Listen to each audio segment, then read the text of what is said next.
I take my influences from everywhere. Like I said, like I grew up with opera and musical theater and hip hop and rap.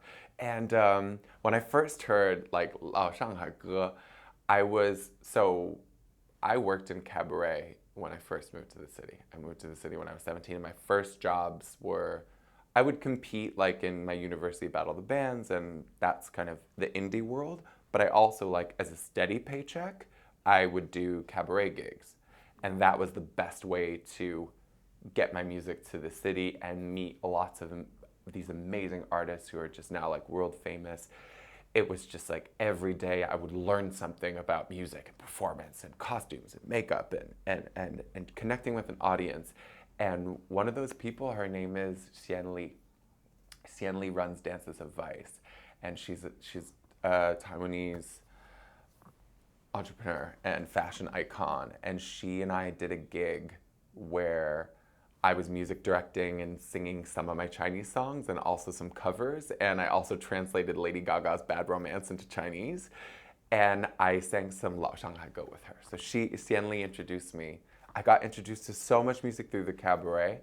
And I felt like really it resonated with me. There's something so sexy about the combination of the pentatonic scale, like these more Chinese pentatonic melodies, and then these like really saucy, jazzy, like harmonies and kind of rhythms. They're swung. So that's incorporated into my music too. And then I loved being able to, sing like, yeah, Shanghai, yeah, Shanghai, in Shanghai. Oh, I mean, I always dance at the piano, even if I'm stuck there. Like I always find a way to kind of throw a leg or like throw a shoulder or like do a head cock. It's as choreographed as you can be while being stuck to a piano in my shows. Yeah, I love. There's a lot of shoulders in like Lao Shanghai. It's very. Is the word mensao like? Is that the right word or something? Yeah, it is. Like it's like luscious music. It's very sensual. It's very like 我得不到你的爱情. Like it's so beautiful. Yeah, so that spoke to me. Falling in love with intangible things. Notes like cotton bulbs.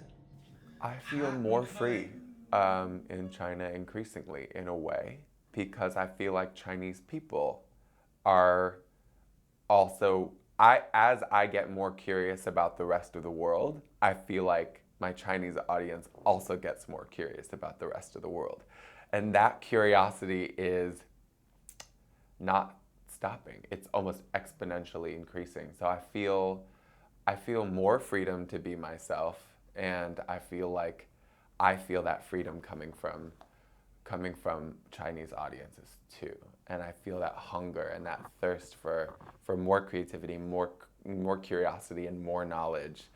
If anything, that's an amazing feeling, right? Because I remember being in China first when I was 15 and being kind of like the same way that I was in America, which is like, you know, I feel like we start off as children. We all start off so curious and so excited and so loving, and we love music and we love art. We love playing. We love sports, and then slowly our culture, whether it's Western culture, Eastern culture, we get told we can't be this way. And every culture has different barriers like this. Like in China, people are more free to sing in the streets.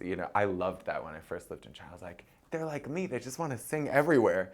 But then in certain ways, China also has repressions that Western people feel free. So I feel like society teaches us to have boundaries, and then it's the job of an artist to break those boundaries in him or herself first, and then share those breaking boundaries with other people. So I feel like every time I trespass a boundary, a personal boundary, and I'm able to free myself, I feel like my audience gets freed too, and then seeing the way that they gets free inspires me to be more free.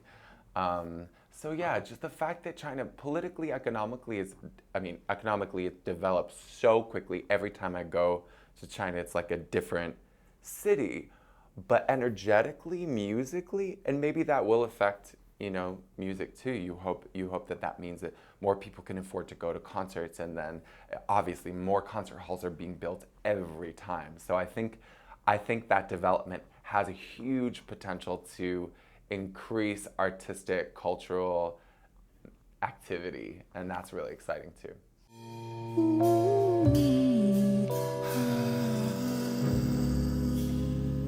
I can't wait to go back because I learn something every time. I mean, my favorite thing about music, and specifically my music, is it's Yasu Gongshang.